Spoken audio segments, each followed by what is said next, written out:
And it's Friday, 12 noon Eastern Time, 11 a.m. Central, and so on and so forth. And we want to welcome you to this week's episode of the Chimney and Fireplace Success Network. If you're watching us live, hey, we appreciate you being here. And if you're catching the replay, we're sure it's going to be something of value today for you. And this week we have a special guest. Give you a little background. This guy has been watching and following me for quite a while. I found that out. And about a month ago, he has his personal assistant. Yeah, that's right. Send me a text and wanted to know if I would have a call with our guest today, which I did just a couple weeks ago. And when I did, I found out this guy's really loaded with a lot of knowledge. In fact, I shared with the rest of the people in the company today, I think he may be another guest we've interviewed. He might be some of the reason why that guy has progressed on as he has. So today, to start with, I asked a really good friend of myself, all of us that are on this call, Anthony Valerio, who's a friend of this guy. I said, hey, man, write me up an intro for Randy Spurling. And Randy, you haven't heard this, but I'm going to read this out now. I've had the pleasure of being good friends with Randy for almost 5 years. We constantly hear in the business world that your network equals your net worth. Randy is one of those people that adds immense value to your network. Randy is a leader in the home service industry as well as a business coach and real estate investor. I've witnessed him helping so many business owners when it comes to scaling their business. While Randy knows that business requires a grind, he's also made it a priority to build a lifestyle that allows him to enjoy the fruits of his labor. One slogan that sticks out to me with him is delegate to elevate. It's an honor and a privilege to be close friends with him, and I have zero doubts that his business models and ideas can be helpful to so many people. How about that, Randy? Was that pretty nice on? Yeah, I had no idea that was coming. He and I talk 10 times a day. I don't like that he keeps secrets. That's awesome. I mean, he did. He wrote that. I was very impressed because, Anthony is a guy that we've interviewed on here several times, and he's very impressive. And I've worked with Anthony, as you know, and Brandy has also worked with Anthony and Maria and his whole company. So we're very familiar. In fact, I was just there a couple weeks ago. In fact, you were in the building. You didn't tell me till later. And you said you didn't want to disturb me, so we didn't get to meet while I was up at Anthony's operation at Four Winds Chimney that day. That's right. I know. I knew you were in there, but I didn't want to interrupt your flow. Well, you should have come at lunch because I wish you'd interrupted me. So let's start off, Randy. Let's tell our listeners a little bit about who is Randy Spurling. What does Randy do? Okay. Sounds good. First of all, thank you, Anthony, because he is a wizard of words. Like, he's good with that stuff. I like it a lot. And I had no idea that he was putting something together, so I'm going to have to harass him a little bit later for keeping that secret. So just to give you a quick background, and I run through it fast because a lot of your business owners here can catch on, so we'll go quick, okay? 21 years ago, I started On the Spot Cleaners. That is a cleaning and restoration company. Along the way, as the company became profitable, I started reinvesting in real estate, buying and flipping properties. During that process, you gathered about 33 rental properties, 7 warehouses, and a whole RV park.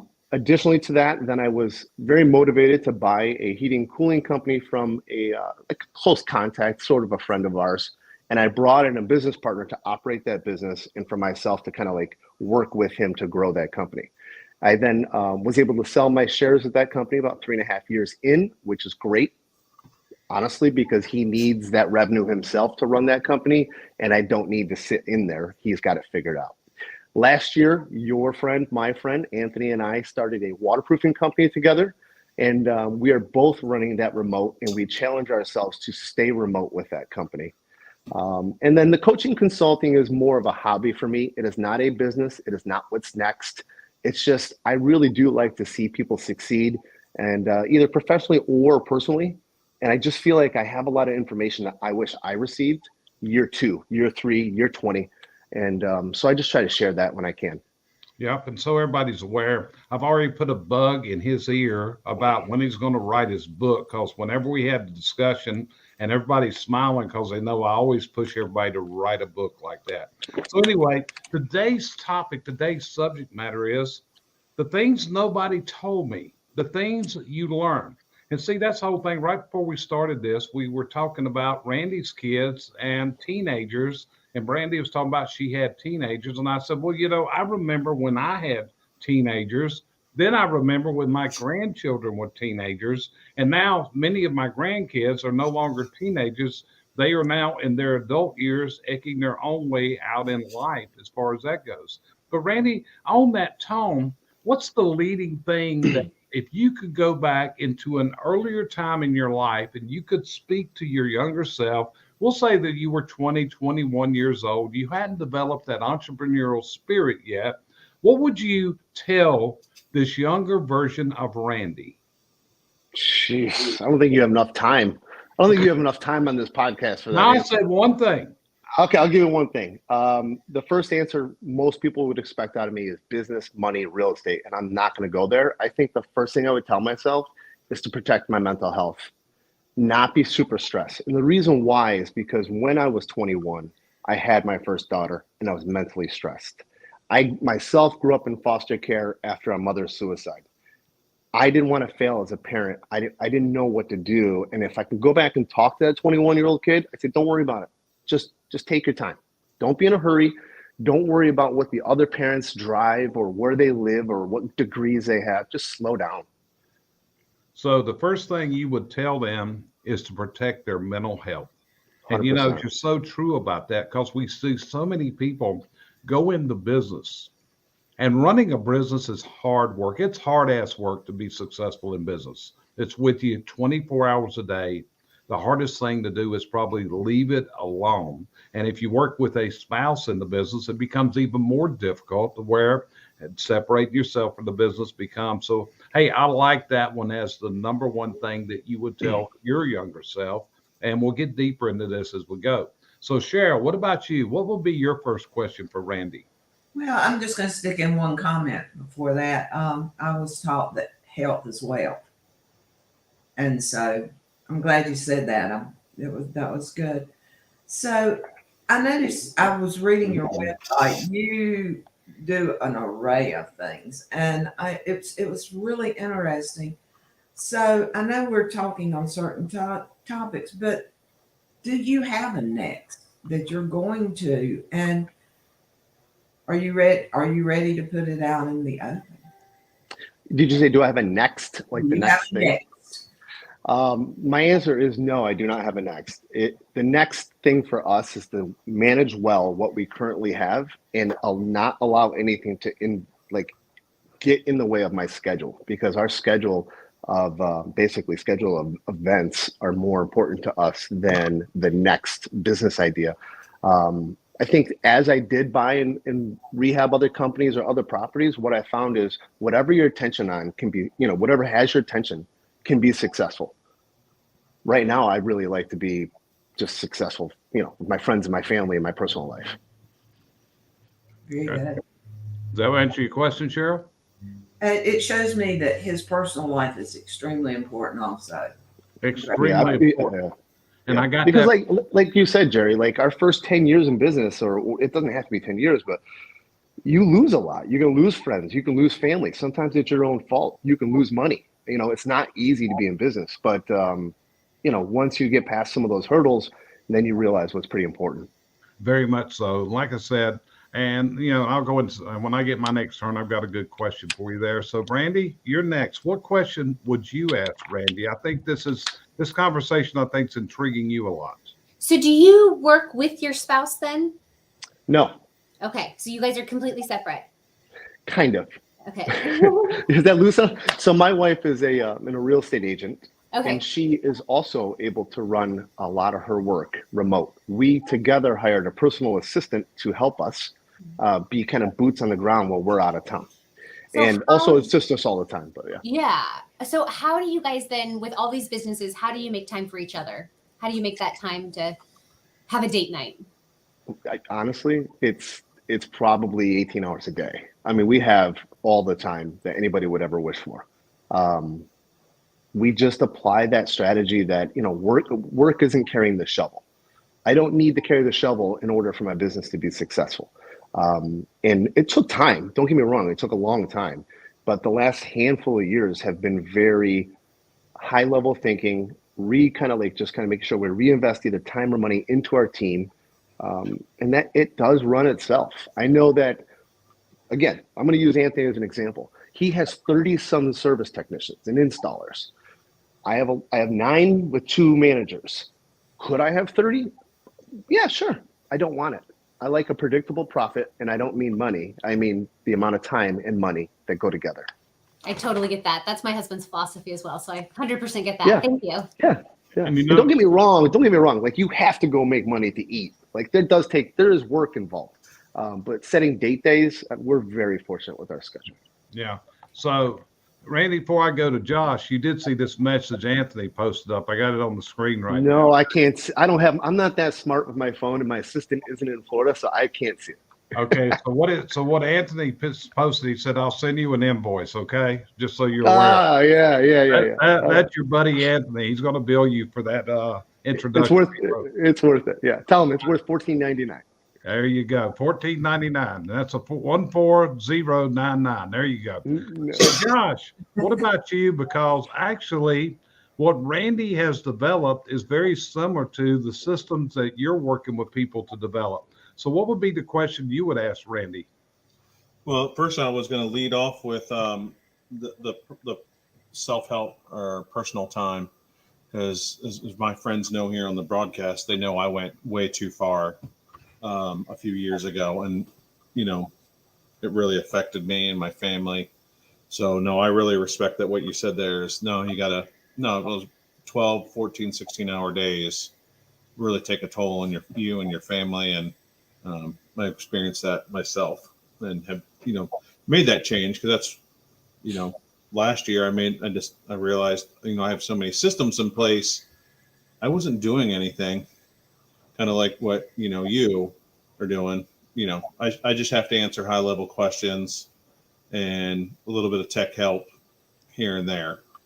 It's a great spot to be. It's a great spot to be, because the reason I appreciate that spot for us, because there were times where, and I'm just going to tell you the truth, not the right answer. There were times when I'd have to bring 2 beers to bed and try to get myself relaxed enough to sleep till at least 2 a.m. before anxiety would wake me up, because it isn't like I have all the answers. I've just worked through a lot of the problems, right? Yeah. I'm not done yet, but boy, there were times. No, I more than 2. Yeah. Sometimes some Tylenol PM mixed in there too, just to You're so spun up, and then if you don't get the sleep, then it's just going to be worse the next day, and then you're going to spiral. That's the worst. So Randy, my turn. And one of the things I didn't even actually get to ask a question, Jerry. I thought that. Well, hey, I'm going to give it back to you. I thought that was your question. So it wasn't a question. It was just commenting on, how much I appreciated hearing that. Well, good. Now give us your question. You're prepared. Well, no, I was going to ask about his systems. Like when's the best? Some people always ask me this. When's the best time to write a system, an SOP? Immediately. Every task that you start doing yourself, you should have documented. My biggest phrase is document everything. Because the sooner you write down these tasks, then at some point you can look at the list and see what's not as important of you and your time, offset that, hire it, and invest in somebody else to take those tasks off your hands. You should be documenting. If you're a one-man band, you should be documenting immediately and consistently throughout your business. Absolutely. My answer is when you're angry. When someone's pushed your button that day, it's really easy to write on that day. Yeah, the best time for writing SOPs is when you're mad, when something's going wrong, because it's the top of your list right then. But yeah, you're dead on the money. And this is one of the things that we have stressed for years, and every analysis I do, it's always about writing your systems, getting your SOPs down, getting it all together. And it's a message we preach and preach and preach and preach. But again, that's going to be the secret to relinquishing those handcuffs of management. So, Randy, one of the things I've noticed about the Rochester, New York market is you guys have a significant network that leans on each other. I mean, it's not just you. I've met Dave, the guy that bought your HVAC business. I had dinner with him about a month ago when I was in Rochester. Luke Abbott's another guy that's there. Met him at at Tommy Mello's event last year, had dinner with him the same night. Dave and Luke both came together, but Anthony and other people. Why is there such a sense of networking in your local area right there in Rochester? What is it? Because I don't think of you Yankees being that friendly with each other. So tell me more about this. It's really interesting. I'm going to tell you that I always, before Facebook and Instagram and social media, I would always go to networking events. And what I found the most friendly group, real estate investors, because they're not business owners competing next to each other. They're sharing and giving information back and forth. And another strategy I took from real estate investing was to go ahead and network with business owners. And and maybe not with another cleaning and restoration company, but I actually do have a couple of friends that are in that industry. We share workloads in different area and definitely share experiences.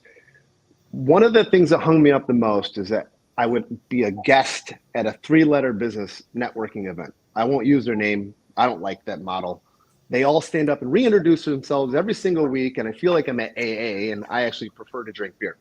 So it was odd to me that they would look for one-to-one referrals. And I'm like, I don't know what we're doing here. We're not discussing business. We're just pitching each other.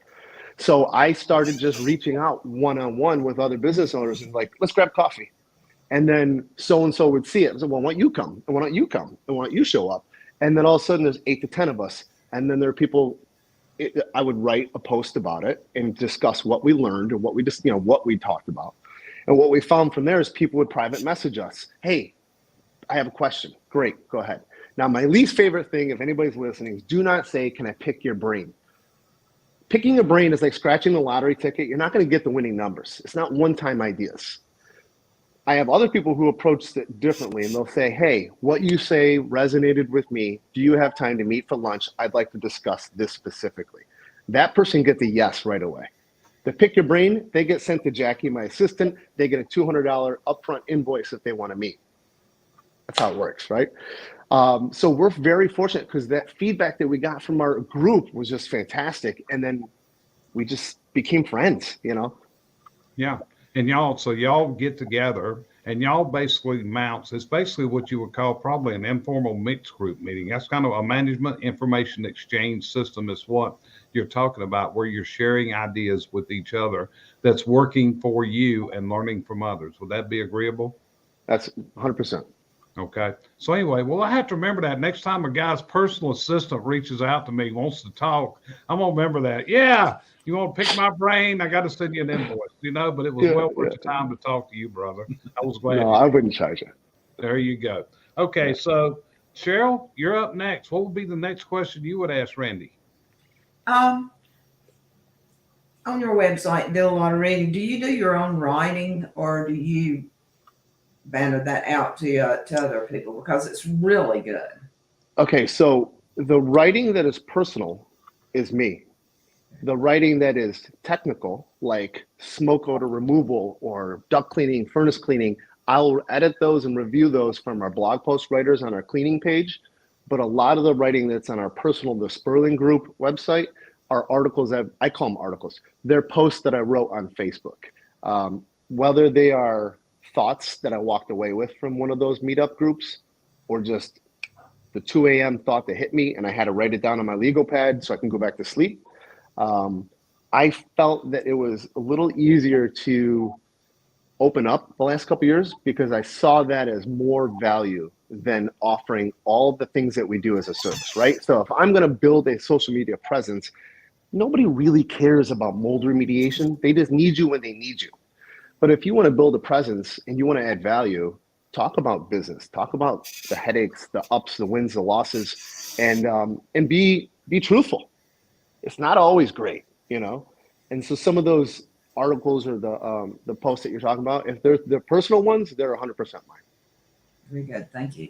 Okay. So Brandy, what will be your next question for Randy? Yeah, so I'm really into the software side of things. So can you tell me for your restoration cleaning, what software program do you guys use for your customer management? So we use House Call Pro. Nice. Extremely simple, easy for the technicians. On our project management side, we use Xactimate, but just for the billing software for insurance requirements. Okay. And we like that. It's easy too. Yeah, no, I think House Call Pro is very simple as well. My husband actually coaches for Conquer that Yeah. House Call Pro owns. Oh, do they? I didn't know that. I actually had sent in a little thing out to Conquer about seeing what that would be like to coach underneath another thing. I don't really want to run my own coaching company, but I never heard back. So it's Well, okay. I'll give you my husband's number anytime, and he can connect you, and you can talk to him. Yeah, Sounds and good. and we'd be glad to talk to you. We might, there's another coaching company. I thought that was happening. I saw Jerry look. I said, Jerry, like, uh-oh. Yeah, well, I didn't know House Call Pro owned Conquer Coaching, Randy. That's Yeah. that's They bought him. I hope I'm saying that right. I'm pretty sure that's what Jeremy told me, though. Okay, so Brandy's husband, Jeremy, asked a question. Explain how partnerships are set up in his business. I'm not sure. Maybe he's talking about you and Anthony, but Jeremy is asking the question here. How are partnerships set up in your business? Okay, that's a great question. There are many answers, many levels. A very simple thing to do in your partnership agreements is to basically plan your divorce. Plan for the day it's not going to work out and you both have to walk out. Do it while you're friendly. Do it while you're high-fiving and everybody's got money, because when the times get tough, it gets ugly. But if it's in writing, you follow the rules. Obviously, use an attorney.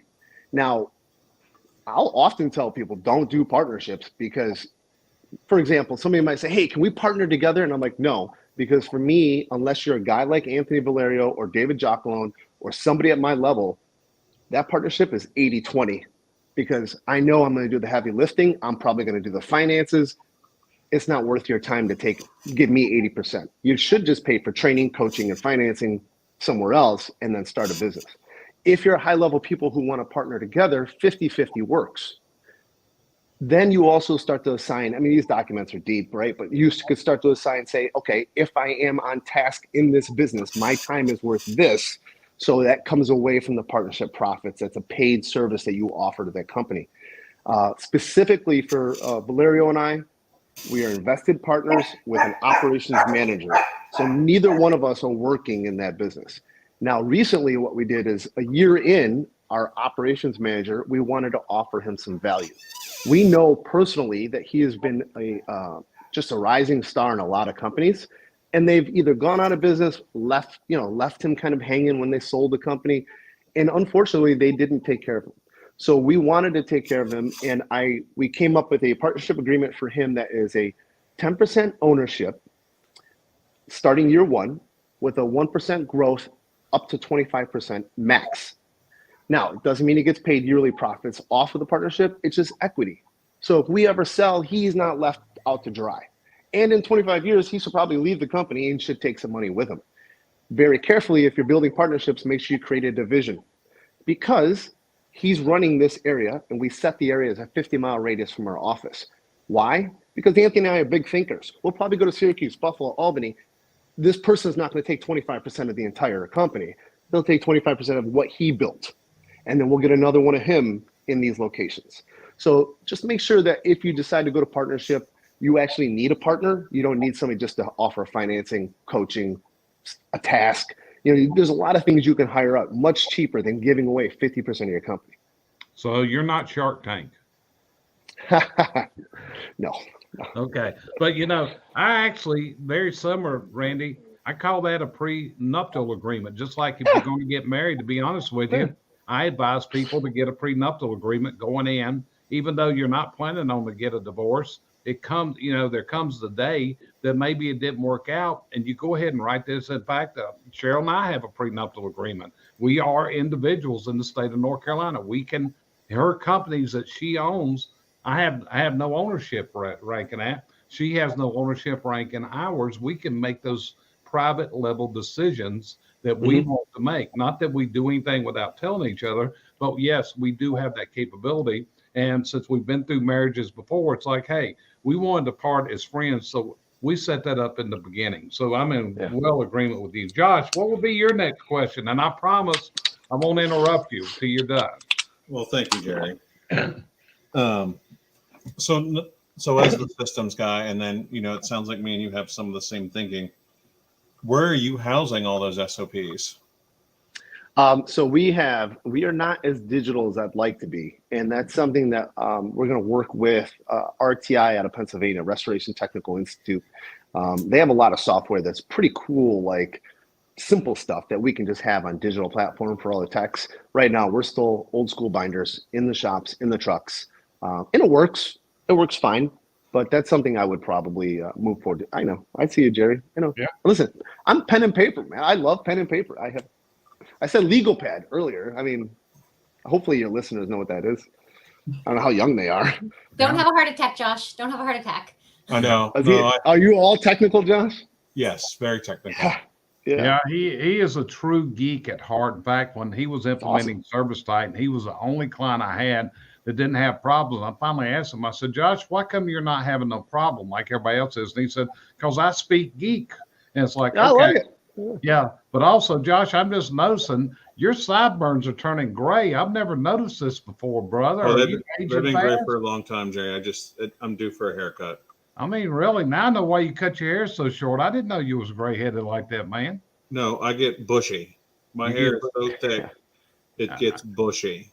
Yeah, I hear you, brother. That's good. So, Randy, again, I don't think you can relate to that, Jerry. Huh? I don't think you can relate to that one. I can't relate to what? The bushy hair. Bushy hair. Hey, one time, I have memories. Okay, there's a lot of when you get my age, Josh, you're going to live on the memories. I ain't going to tell you some of the memories I have that I have to live on at this point in my life. Okay, so Randy is coming on. This is some really interesting stuff coming out here. So I've heard a lot of things from you. I asked you what would be the first thing that you would tell your younger self. So what would be the second thing after preserving your mental health? What would you tell your younger self next that they needed to hear at this younger age? Interesting. I'll say that if I'm asked this question at different days and different weeks, we're going to get a different answer. So I always shoot off with what just came into my head. This sounds odd. First thing I tell myself, or the second thing I would tell myself, none of it's real. It's all fake. You can figure it all out, put it in your head, get it on paper, it's going to happen.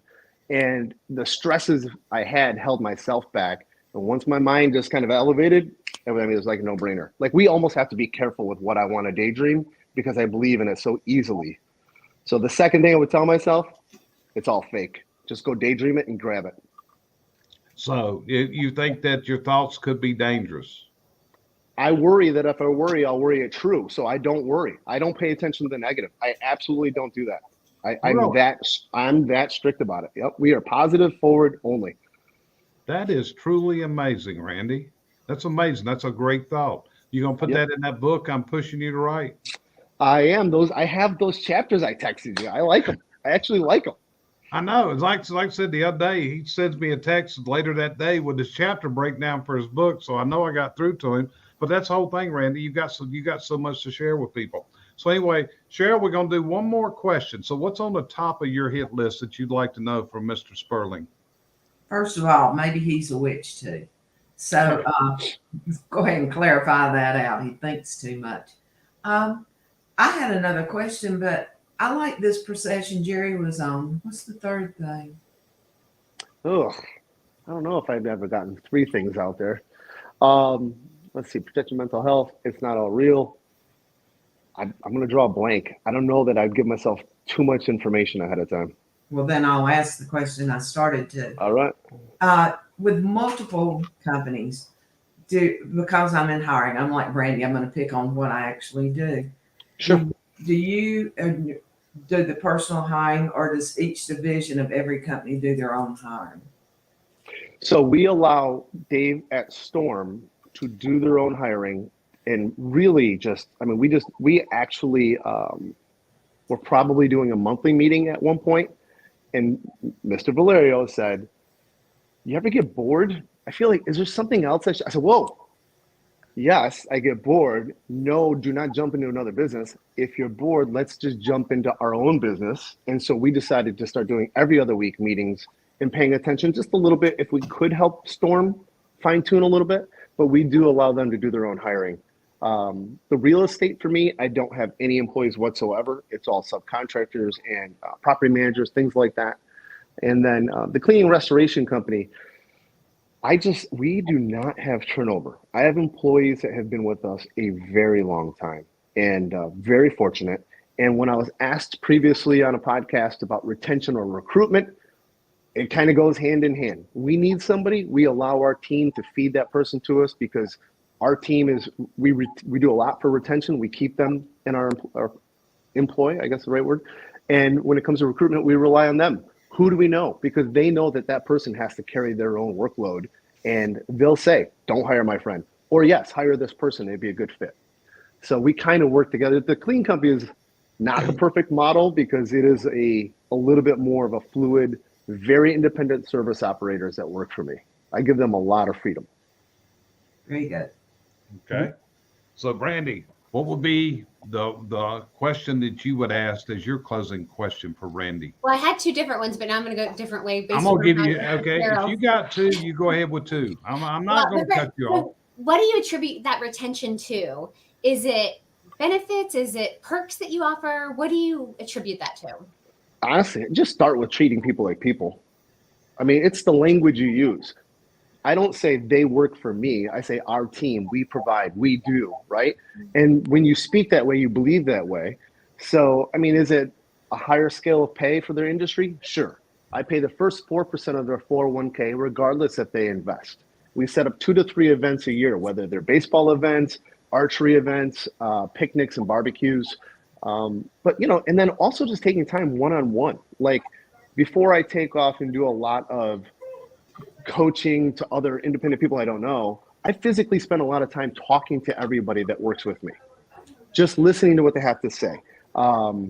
We recently had a very traumatic event. One of my employees said, like, he called, he found out his father passed away, and he's like, in tears, he says, I think I'm needing a few days off. Obviously, he knows he's getting that, but he was so lost that he didn't know what to think. And our first response is always like, take care of yourself, we'll figure it out. And then we put a private group message out to the team. He needs to go. We're going to pull together this week and give him what he needs. And his text to me the other night was like, I am flying out west to grab all these paperwork and all this stuff. And he said, it's like, it made me tear up. He said, he's like, I am so thankful to have somebody like you in my life. And that's what I attribute to retention. We treat them with respect. I've been in the field for 100 years. I was, you know, I worked broke, right? I worked poor before opening my own business. So it's just not that hard, I don't think, if you have the right staff. Now, on the flip, I don't like you, you're gone immediately. If you don't fit in, if you don't do the quality work right, you're gone immediately. But when you do fit in, it's a great place. I think it's a great place for everybody. Very good. I like it. And since Jerry said I had a second question, I'm going to ask you something that I ask in my interviews. So if you could have any job in the world, do anything in the world, location's not an issue, money's not an issue, what would it be? I already have it. Okay. I literally already have it. When people say this weird thing where they're like, oh, you donate or you give out or it's all going to come back to you. It did. And so now I'm giving that part back, right? Because like a lot of us business owners have our own story and our struggles, but it already did. So I'm very, very happy with where we're at. Very good. Thank Hey, you. Randy, your husband, you see what Jeremy typed in. Is it just me or is Randy flat out a likable guy? Magical quality in people, and it sounds like he is intentional with his demeanor. So Charismatic is the word Jeremy was looking for. charismatic. So anyway, Not to correct you, Jeremy. Well, your wife didn't even know it was your engagement day, but whatever. yeah. But hey, man, I think Jeremy's hit it on the head because you are a very likable guy. You know, like I said, from my conversation, that's why I wanted you on here, and I wanted the rest of my team to meet you. And hey, we'll continue our conversations even after this. So, Josh, what would be the last thing you would ask Randy on today's broadcast? Actually, that was pretty good. I'm still in shock over the paper binder thing. Just, very much in shock. Don't be. I have stacks of them, and I review them, and I go back, and it's no different than when I read paper books, and I have notes in the sides, and I highlight, and then I'll even make the date next to it because that may change my thought 4 years down the road, but I keep it, and I just keep track of what's been growing. Yeah, Jerry, so do I get Josh's question then? Can I have Josh's question? Well, I was going to say you can write comments on your docs. Yeah. I don't know. Docks, where my boat is? Yeah, exactly. Gotcha. I got you. Hey, he talks in geeky terms, man, all the time. I know. So yeah, Brandy, I'll give you Josh's question. Go ahead. Well, just because I know our listeners probably are like, well, it can't be rainbows all the time. Like, what's one war story? What's a war story from your career that you would tell us and advice you would give on that story? No, I mean, I'll give you 100. That's the one thing I tell people. Like, I don't have all the answers. We are just better prepared for the problems now. War story, I was the first winter that we were renovating the entire RV park. I was putting in $115,000 in renovations. Now, at the same time, I lived in a house with no garage, right across from the school. Like, I didn't live expensive, I invested expensive. And put all our eggs in that basket. Didn't know some things we didn't know. And then right before opening, our Department of Health comes through for their final inspection. And the guy literally says, you might not open this year. And my stomach dropped because now I've already taken the money for people coming. I'm going to be on American greed, right? Like I took their money, but the problem is we took the money invested in the park. And I was like, we'll figure it out. If people can't come, we'll have to pay them back. But like, we're talking major issue. That was a major, didn't sleep for a while. And I told him within about 30 minutes, I'm like, well, what's the soonest you can come back for your next inspection? He said about 3 weeks. He came back, clipboard in hand, under his arm, looked at me and says, I don't know how you did it. And I was like, I didn't have a choice. I got it figured out. You know? Absolutely. So it is not just we bought an RV park and put money in and, it's not that way. No, it's tenacity. It's, you got to have that. I always ask my employees, who do I get to ask? It's like, I don't get to ask anybody. Like sometimes I had a really bad day with an employee and I had to call Brandy because I was like, am I crazy? I was in shell shock. And I said, yes, you are. No, I'm kidding. So Brandy will tell you, the conversation was, I was like, I'm in complete shell shock by what happened here. And fortunately for us, who I get to ask is Anthony, David. We have private chats, and I'll be very, very transparent. 2 weeks ago, right? I travel all the time, live a great life. 2 weeks ago, I texted them, sometimes I am absolutely tired of having all the money for all the answers. Because sometimes the answer is you just got to pay for it. Guy backed into a Lexus in the driveway, cried his eyes out, didn't mean to do it, still got to pay for it, right? It's not all rainbows. Yep, absolutely. Yeah, it is. So, Randy, if you had the opportunity, and you do at times, and you have it right now, there's a guy or gal, the business is just overwhelming them. It is just, they can't get their systems together. They can't do the things that you have done. What would be your advice to make it happen, to become Randy Spurling? First thing, absolutely. Whoops. Uh-oh. And we're done. He's technology challenged. Randy, where'd you go? Oh, sorry. There you sorry are. Sorry about that. That's what I would tell him to do. Leave. No. Yeah, you got to think quick. Now, first thing I would tell them to do is obviously document everything for the entire day, for a week, for 2, and look back at where they're losing time and money. And also, if they're not working, I mean, I have people who are like, oh, I take Saturday and Friday off early. Okay, well, sometimes working Saturday is 10 hours, 500 hours a year ahead of your competition and ahead of your expenses and ahead of your problems. The problem I see a lot is they're not documenting, so they don't know what they're losing and they're not working enough. In the beginning, you have to work. And that's one I'm sorry. You know what? I apologize here. Not just in the beginning. When you find yourself in a growth period or a hiccup or a hang up, you got to work. You got to answer the call that Josh took that was awful, right? You have to answer it. Oh, yeah. And that's what I try to tell people. Running a business is hard work. There's no other way around it. It is a mental stress. I remember a little bit ago, you said a good one. I'll remember this one. You went to bed with 2 beers. I'm in my mind, I'm just picturing you. Were you drinking the beers or were you hugging the beers? Hey, buddy. No, I drank them. No, I definitely drank them. Yeah.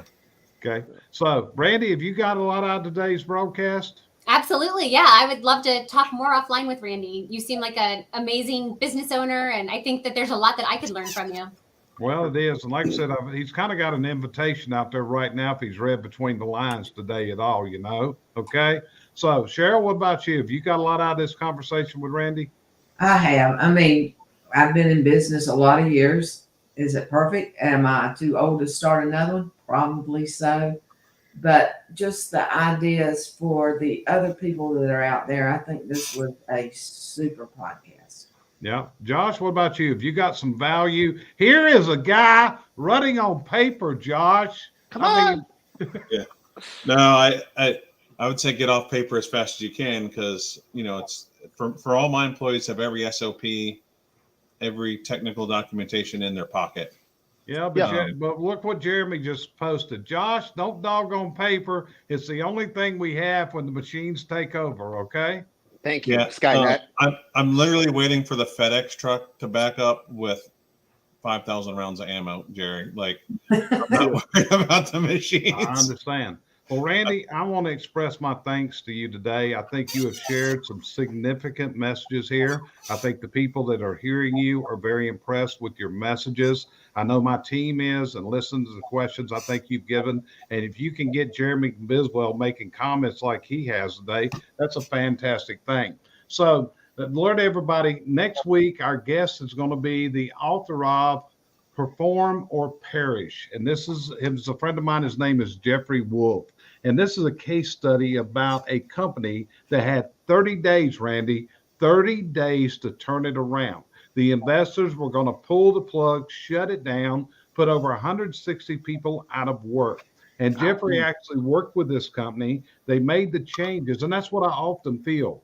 People don't have a deadline. In other words, they know they need to change. They need to go through, and change is painful, but there's not a deadline. And this is what I've started asking people. If you had 30 days to turn it around, 30 days, what would you do? Or it's all lost and you got to start all over.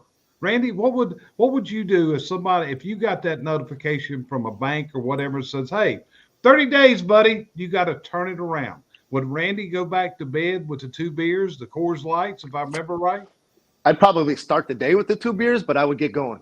You get going. And that's what you got to do. You got to get your head out of your butt and you got to get going. Okay. So anyway, we appreciate you joining us today on the Chimney and Fireplace Success Network. This is a presentation of CVC Success Group. And that's what we do. Our mission is to help people, just like every listener on here, to turn their business dreams into their business realities. But be honest with you, listen to what Randy just said, because we're going to tell you, you got to get your butt to work. You got to work on it. It's not going to happen on its own. So join us every Friday here at 12 noon Eastern time. And with that, we'll see you next week on the next episode of the Chimney and Fireplace Success Network. And Randy,